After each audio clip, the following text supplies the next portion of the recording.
Di satu sisi, publik menduga DPR enggan mengesahkan RUU perampasan aset karena khawatir aturan itu bakal balik menyerang kelompok mereka sendiri. Tapi, di sisi lain muncul argumen bahwa sistemnya memang butuh ketelitian tingkat tinggi agar tidak menimbulkan masalah hukum baru di kemudian hari. Lalu, apa faktor utama yang membuat aturan vital ini jalan di tempat hingga 17 tahun lamanya? Apakah karena komitmen para dewan yang dipertanyakan atau lantaran suara rakyat yang kurang lantang menyuarakan tuntutannya? Ya udah teman-teman, biar makin jelas dan objektif, yuk kita simak ulasan lengkapnya. Tapi jangan lupa subscribe channel ini, Tiang Politik. Komitmen dari Bapak Presiden sebagai pucuk pimpinan negara sudah sangat jelas, yaitu mendorong penuh pemberantasan korupsi dan pengesahan RUU perampasan aset. Kerugian negara yang dia timbulkan yang harus dikembalikan, makanya aset-aset pantas kalau negara itu menyita. Aset dan pihak pertama memang sesuai dengan mekanismenya kita akan membahas pihak dulu. Namun awalnya tidak akan tergesa-gesa, kita akan mendapatkan masukan dari seluruh elemen masyarakat dulu sesuai dengan mekanismenya. Bagaimana apa masukannya atau pendapatnya dari seluruh elemen masyarakat. Setelah itu baru kita akan masuk ke perampasan aset. Politik segera sahkan undang-undang perampasan aset, rampas harta balik-balik itu yang konon katanya sampai 1.000 triliun. Miskinkan mereka, bukan malah mengeluarkan kebijakan yang merampas harta rakyat. Jujur, apakah menurut Anda, para oknum pejabat sebenarnya sengaja menunda RUU perampasan aset ini karena takut harta mereka disita? Atau memang hukum kita saja yang terlalu ramah pada mereka? Hukum itu dilakukan, tapi tidak berkeadilan. Ya seperti bapak saya tadi yang saya ceritakan. Tapi itu karena memang dia kan jengkel, karena Bung Karno maunya untuk Indonesia merdeka. Nah ini sudah merdeka. Lah kenapa yang bagian hukum kita itu melakukan hal-hal? Betapa saya tidak nangis. Ada seorang ibu mungkin kelaparan, itu mencuri buah labu. Saya ingat itu, ada di TV. Itu kok terus diambil, terus pura-puranya itu proses hukum. Dijatuhi hukum 2 bulan. Saya bilang, aduh ilah, orang-orang hukum ini kok keren banget ya sekarang. Tapi kalian sendiri kan melihat, barusan ini kan terbuka yang namanya korupsi luar biasa. Coba pikirkan, apakah keadilan itu yang ingin kita dapatkan, yang ingin kita kerjakan bagi seluruh rakyat Indonesia? Setiap warga negara Indonesia mempunyai hak yang sama di mata hukum. Kamu ingat itu, Beberapa orang bilang kita harus maklum karena proses hukum butuh waktu. Tapi di sisi lain, banyak yang yakin ini adalah strategi agar aset-aset bernilai fantastis itu tetap aman. Menurut Anda, kelompok mana yang benar? Tonton video ini sampai detik terakhir, karena di akhir pembahasan, kita akan lihat fakta yang membuat siapapun akan berpikir 2 kali sebelum percaya pada janji manis politik. Sebelum kita masuk ke pembahasan pertama, mari kita tunjukkan kekuatan suara kita. Tekan tombol like, subscribe, dan bagikan video ini ke seluruh grup media sosial Anda.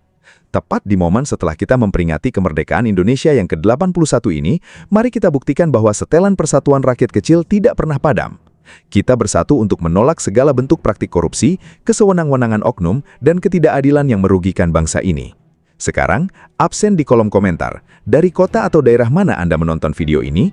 Mari kita tunjukkan dari Sabang sampai Merauke bahwa rakyat Indonesia tetap kompak dan mengawal keadilan bersama-sama. Teman-teman, melihat fakta yang ada, apakah kalian optimis RUU perampasan aset bakal diketok tahun ini, atau cuma berakhir jadi wacana lagi?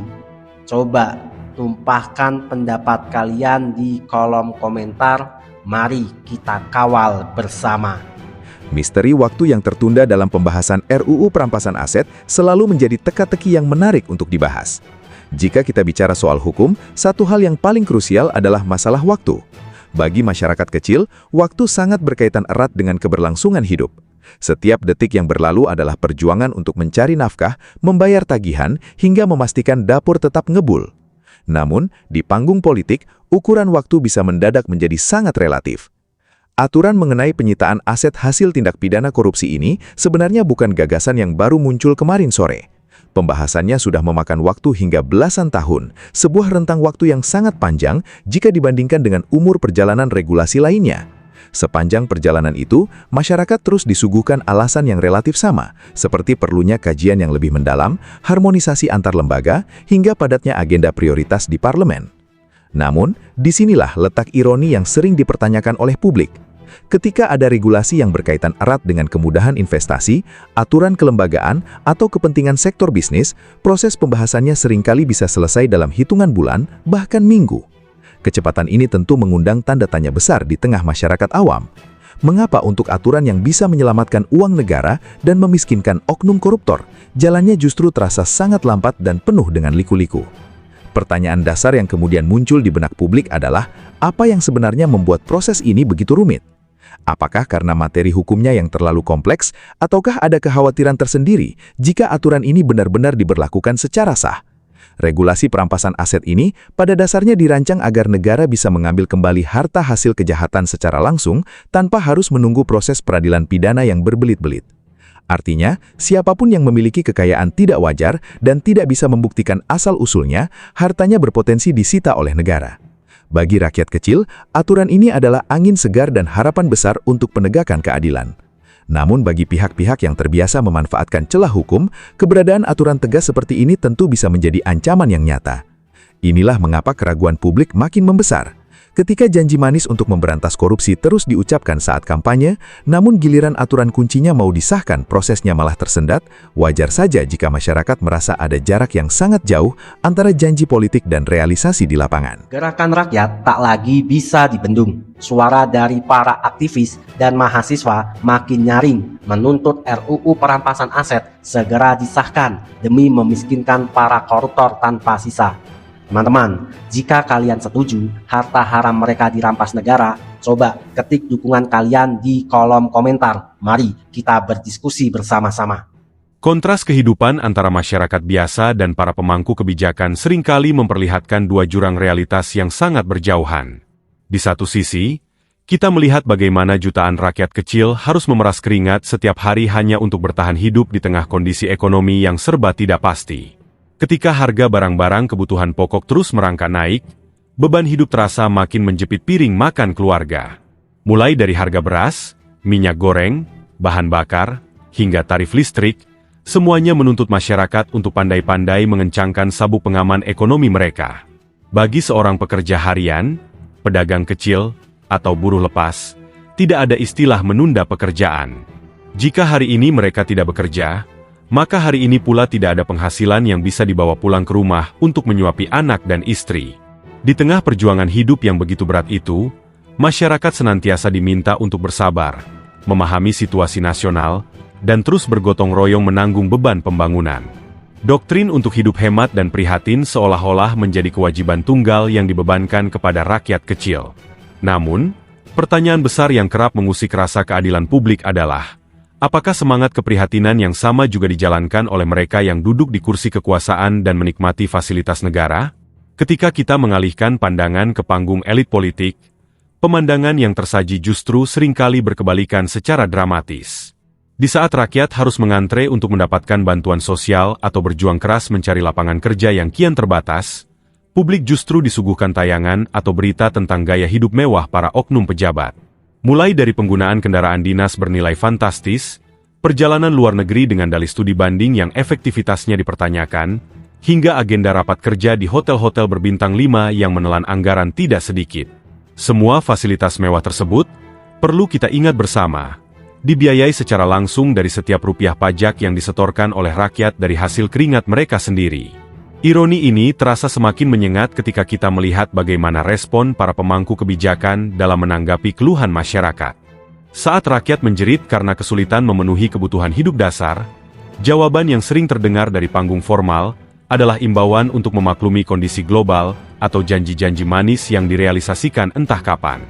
Namun, ketika ada anggaran untuk kepentingan operasional lembaga, pengadaan fasilitas baru, atau tunjangan anggota dewan, proses persetujuannya bisa berjalan sangat mulus tanpa adanya perdebatan berarti.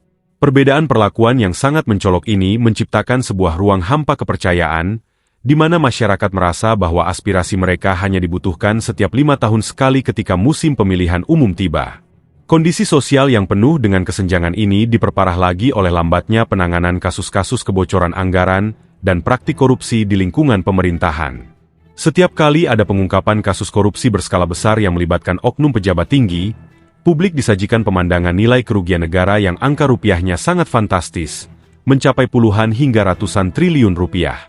Angka yang bagi orang awam bahkan sulit untuk dibayangkan berapa banyaknya nol di belakangnya.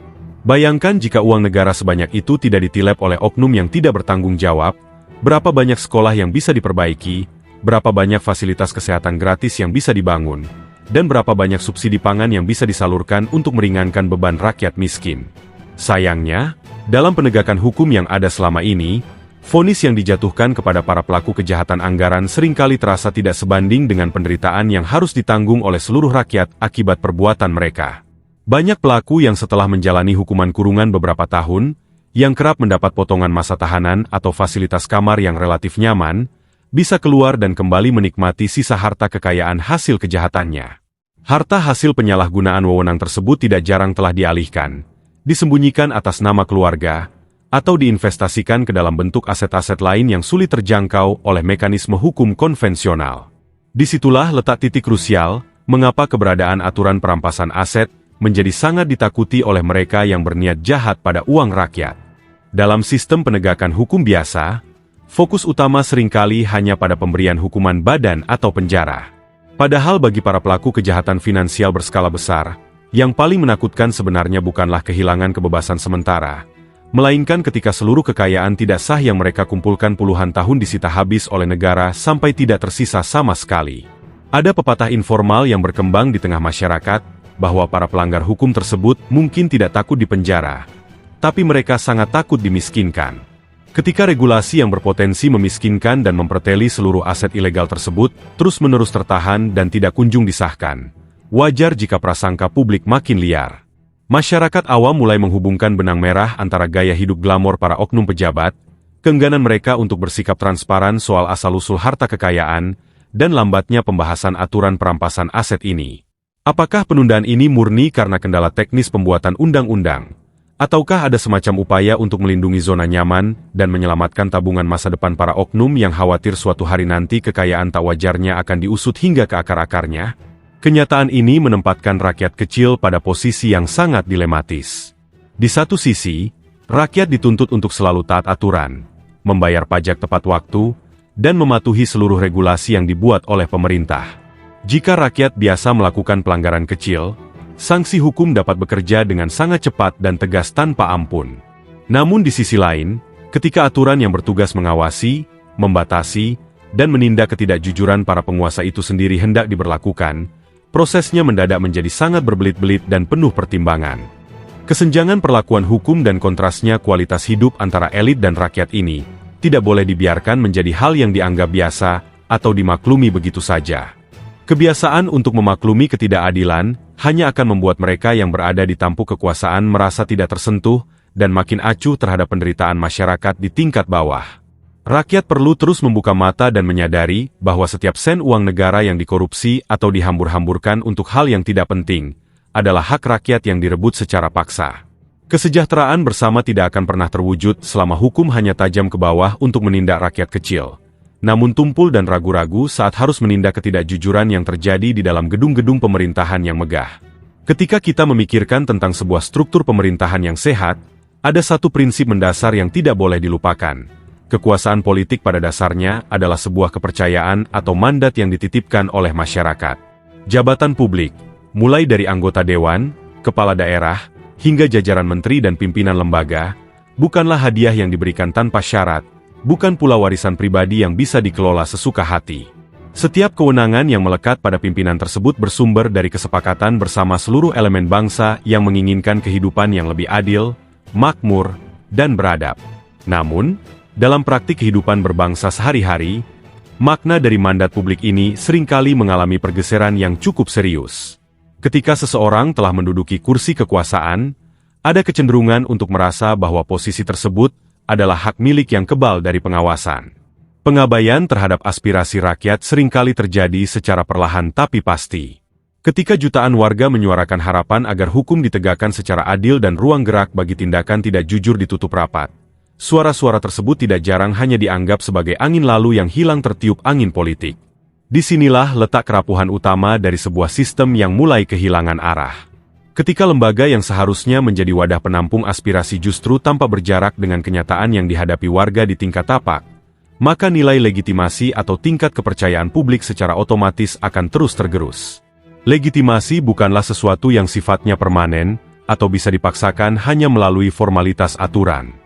Legitimasi lahir dari rasa hormat, rasa percaya, dan bukti nyata bahwa para pemangku kebijakan benar-benar bekerja untuk kepentingan masyarakat luas, bukan untuk melindungi kepentingan kelompok tertentu. Sejarah di berbagai belahan dunia, termasuk perjalanan bangsa kita sendiri, telah memberikan pelajaran yang sangat berharga mengenai hal ini. Tidak ada satupun kekuasaan yang bisa bertahan berdiri tegak secara abadi jika fondasi utamanya, yaitu kepercayaan dari rakyatnya sendiri, telah retak dan hancur. Ketika rasa keadilan masyarakat terus disakiti dan tuntutan perbaikan selalu diabaikan, maka kejenuhan publik akan terakumulasi menjadi gelombang kesadaran kolektif. Gelombang kesadaran ini membuktikan bahwa penentu arah perjalanan sebuah bangsa pada akhirnya berada di tangan rakyat yang bersatu, bukan di tangan segelintir elit yang terisolasi di dalam gedung-gedung megah. Salah satu bentuk pengujian paling nyata terhadap komitmen para pemangku kebijakan saat ini adalah sejauh mana mereka berani mewujudkan aturan hukum yang tegas untuk memberantas kejahatan keuangan dan penyalahgunaan wewenang.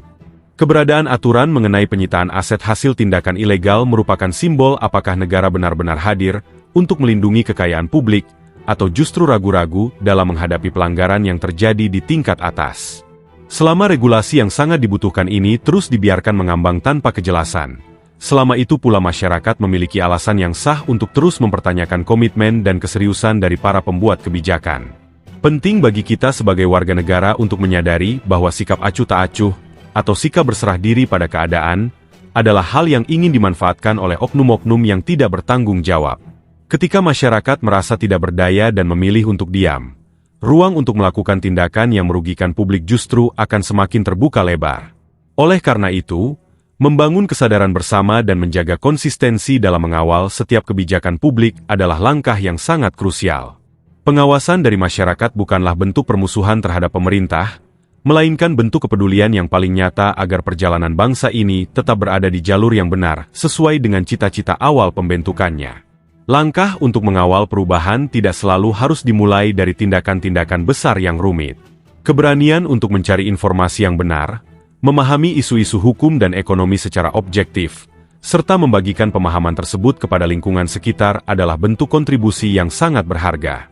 Di era keterbukaan informasi seperti sekarang, setiap individu memiliki sarana untuk menyuarakan kebenaran dan menuntut transparansi dari para penyelenggara negara. Ketika suara-suara kecil yang menuntut keadilan ini bergabung menjadi satu kesatuan dari Sabang sampai Merauke, tekanan moral yang dihasilkan akan sangat kuat dan tidak mungkin lagi bisa diabaikan. Momentum untuk memperkuat persatuan dan kesadaran kritis ini menjadi semakin bermakna ketika kita merenungkan kembali perjalanan panjang bangsa ini dalam meraih dan mempertahankan kemerdekaannya.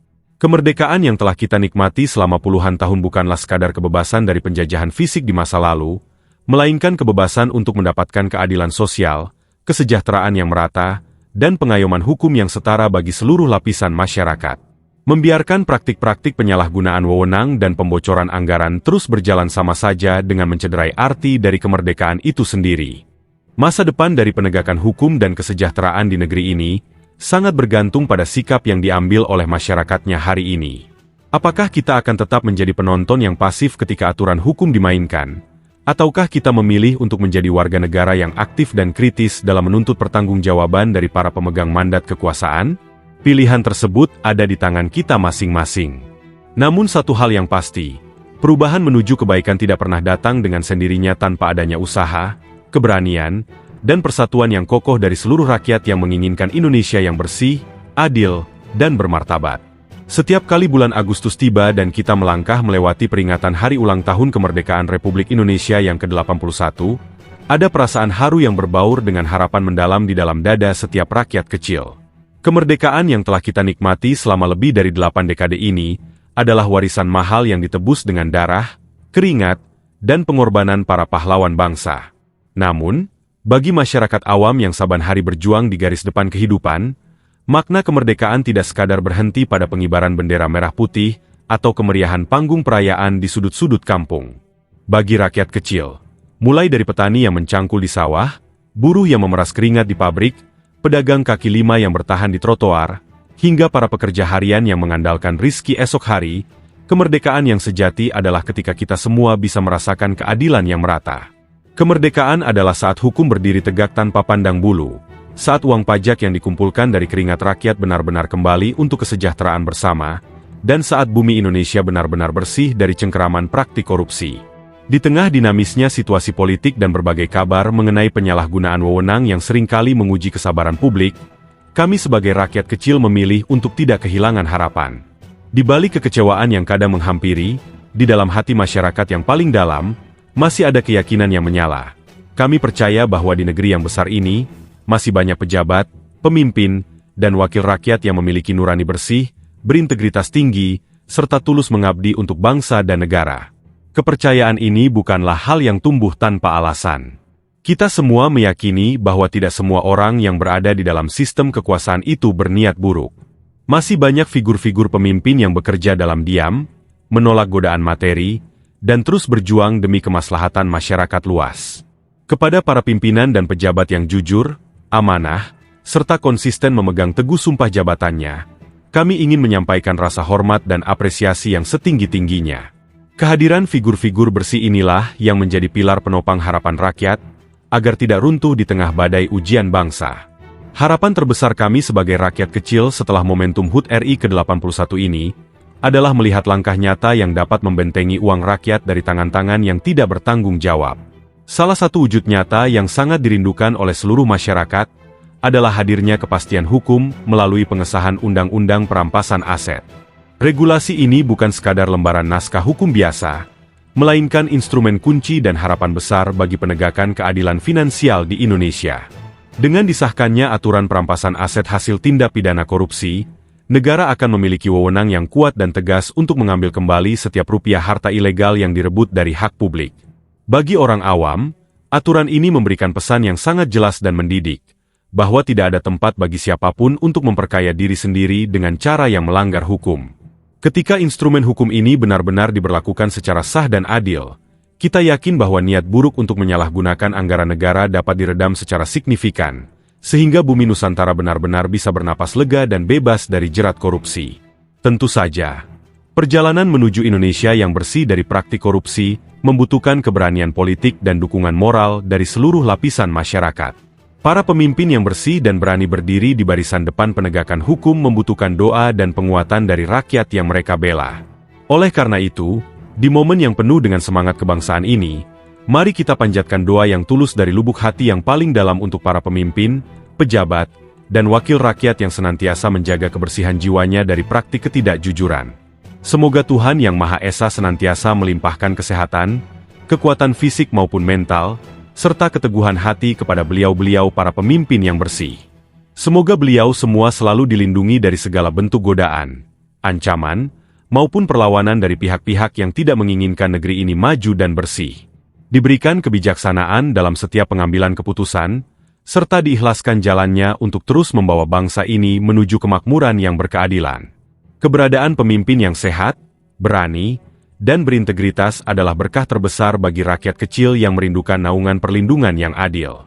Perlu ditegaskan dengan sejujurnya bahwa penyampaian narasi, pesan, dan aspirasi ini sama sekali tidak dibuat atas dasar ujaran kebencian, provokasi, ataupun niat untuk menyudutkan pihak manapun. Pesan ini murni merupakan refleksi cinta tanah air, sebuah ungkapan kasih sayang dari rakyat kepada negerinya, serta dukungan moral kepada lembaga-lembaga negara, agar dapat terus memperbaiki diri dan memperkuat sistem penegakan hukum demi masa depan generasi penerus bangsa. Sebagai bagian dari warga negara yang mencintai Republik Indonesia, kami percaya bahwa kritikan yang konstruktif, doa yang tulus, dan pengawasan yang konsisten dari masyarakat adalah bentuk partisipasi aktif dalam membangun bangsa. Kita tidak ingin hanya menjadi penonton dalam perjalanan sejarah negeri ini. Dengan menjaga persatuan dari Sabang sampai Merauke, saling menguatkan antara rakyat dan pemimpin yang berintegritas, serta terus menyuarakan kebaikan dengan cara-cara yang santun dan bermartabat, kita optimistis cita-cita Indonesia yang adil, makmur, dan bebas korupsi dapat benar-benar terwujud dalam kenyataan. Mari kita jadikan momentum peringatan kemerdekaan Indonesia yang ke-81 ini sebagai titik balik untuk memperkuat komitmen kebangsaan kita. Tetaplah bersatu, tetaplah menjaga rasa saling percaya pada kebaikan, dan jangan pernah lelah mencintai Indonesia. Dirgahayu Republik Indonesia. Semoga kedamaian, keadilan, dan kesejahteraan senantiasa menaungi seluruh rakyat di setiap sudut Nusantara. Ya, teman-teman, terima kasih masih bersama Tiang Politik. Teman-teman, setelah kita melihat dan menyimak penjelasan yang panjang tadi, mari kini saatnya kita beropini, berdiskusi, tapi tentu tidak boleh caci maki, tidak boleh menyudutkan pihak manapun. Teman-teman, jika kita melihat situasi politik dan perdebatan seputar RUU perampasan aset hingga hari ini, emosi utama yang sering muncul adalah kekecewaan. Namun, jika kita menggali lebih dalam, ada sudut pandang lain yang tak kalah penting, yaitu tingginya tingkat kepedulian masyarakat saat ini adalah tanda bahwa demokrasi kita sedang bertumbuh semakin sehat. Teman-teman, dulu isu-isu draft undang-undang atau dinamika parlemen mungkin hanya menjadi perbincangan hangat di kalangan akademisi, pengamat, atau ruang-ruang rapat tertutup. Tapi hari ini, masyarakat awam, pedagang kecil, hingga anak-anak muda di media sosial ikut memantau dan memperbincangkan alur kebijakan negara. Artinya apa, teman-teman? Artinya, kesadaran kritis publik telah melonjak tinggi. Lamanya pembahasan aturan ini selama belasan tahun tidak lagi dilihat sebagai hal biasa, melainkan sebagai bahan evaluasi bersama bahwa sistem pengawasan sipil harus terus diperkuat.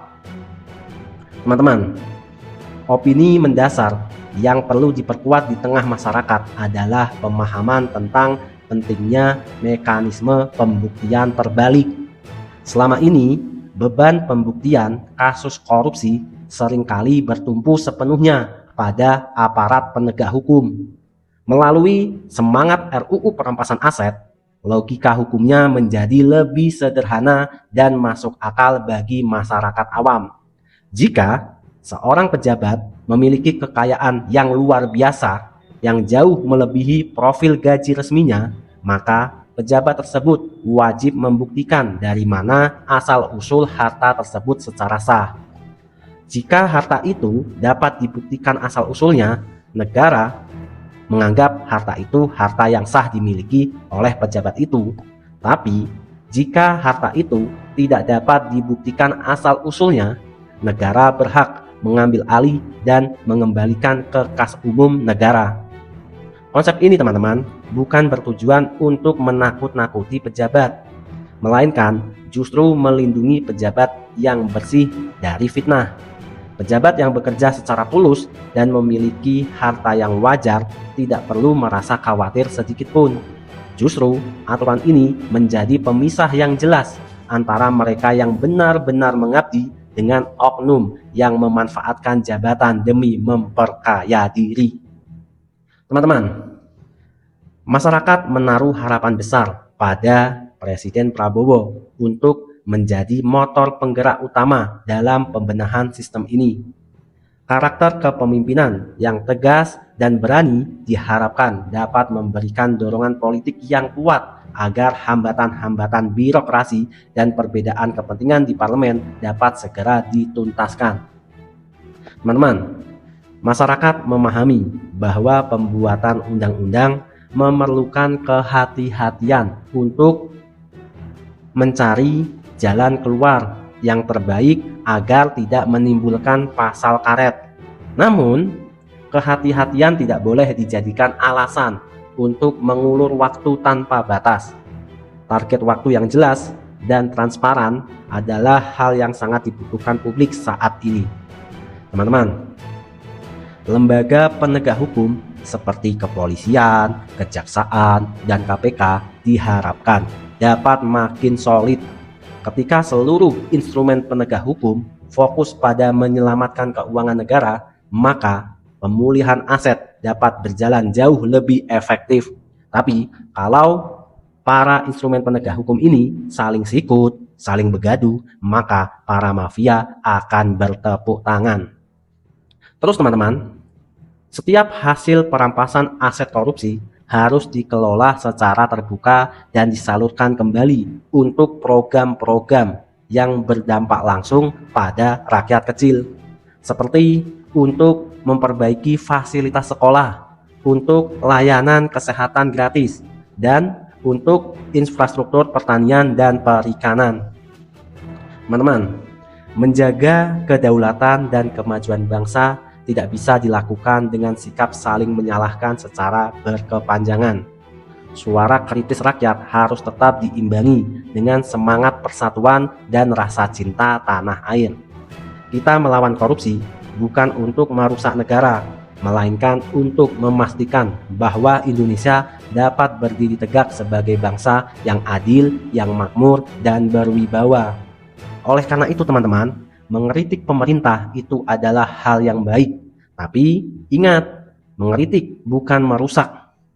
Mengkritik bukan memprovokasi. Karena mengkritik pemerintah adalah bentuk rasa cinta kita sebagai rakyat pada negara. Mengkritik adalah cara kita sebagai rakyat menjaga pemerintah agar tetap berada di jalan yang benar. Jangan sampai saat kita mengkritik atau turun ke jalan untuk menyuarakan aspirasi kita, jangan sampai ada pihak-pihak manapun yang tidak bertanggung jawab yang menunggangi pergerakan suci kita ini. Jangan ada oknum-oknum yang memanfaatkan perjuangan suci mahasiswa saat turun ke jalan. Jangan sampai. Kita bersuara, kita bergerak, kita turun ke jalan murni untuk rakyat dan negara. Tidak ada kepentingan politik dari pihak manapun. Harus seperti itu teman-teman. Dan jangan lupa rapatkan barisan. Kita harus pintar, kita harus melek data. Jangan sampai kita terprovokasi oleh isu hoak-hoak murahan yang membuat kita terpecah belah. Ingat teman-teman, bangsa yang besar adalah bangsa yang bersatu. Kekuatan rakyat adalah persatuan.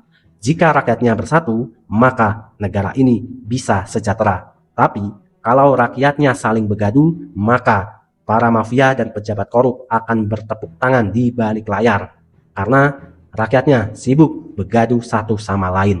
Teman-teman, semoga Indonesia ke depannya diberikan suatu anugerah persatuan yang lebih erat, dan semoga Indonesia akan dipimpin oleh orang-orang yang terbaik, orang-orang yang berintegritas, yang mencintai tanah airnya, yang tidak sudi menjual harga dirinya hanya untuk uang. Teman-teman, terima kasih telah menyimak. Apabila ada kurang-kurangnya, saya mohon maaf. Saya Bang Ir, host Tiang Politik, undur diri. Sampai bertemu di video selanjutnya. Merdeka, merdeka, merdeka. NKRI harga mati.